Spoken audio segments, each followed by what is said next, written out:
వాడు మంత్రం చెప్తారు, మంత్రం లేకపోయినా ఏహి సూర్య సహస్రాంశో తేజో రాసే జగత్పతే అనుకంపయ మాం భక్త్యా గృహాణ అర్ఘ్యం ప్రసీద ఓం.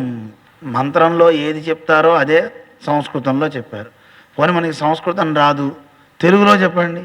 ఏం చెప్పచ్చు? ఓ సవిత్రు అంటే ఓ సూర్యనారాయణ, ఈ అర్ఘ్యప్రదానాన్ని తీసుకొని నువ్వు బాగా ప్రకాశించేండి ఉజ్వలమైన కాంతి ఏదైతే ఉందో ఆ కాంతితో ఉన్న నువ్వు మాకు చక్కని బుద్ధులని ప్రసాదించు, మా బుద్ధుల్ని మంచి వైపు ప్రేరేపించు. అదే గాయత్రి మంత్రం యొక్క అర్థం. సంస్కృతంలో అదే శ్లోకం చెప్పాం, అనుకంపయ మాం భక్త్యా, నన్ను చక్కగా అనుగ్రహించవయా, కృపతో చూడవయ్యా అని చెప్తూ నీళ్ళు వదులుతున్నారు. వదలచ్చా వదలకూడదా? ఇలా 3 పూట్ల చెయ్యాలి.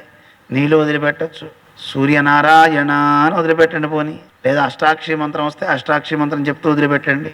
ఓ 4 సార్లు వదిలిపెడితే చాలు. అది గనక చేస్తే చాలండి. అంటే నేచర్ మనకి ఇంత చేస్తుంది కనుక కృతజ్ఞతతో మనం కాస్త నీళ్లు వదిలిపెడుతున్నాం అంతే.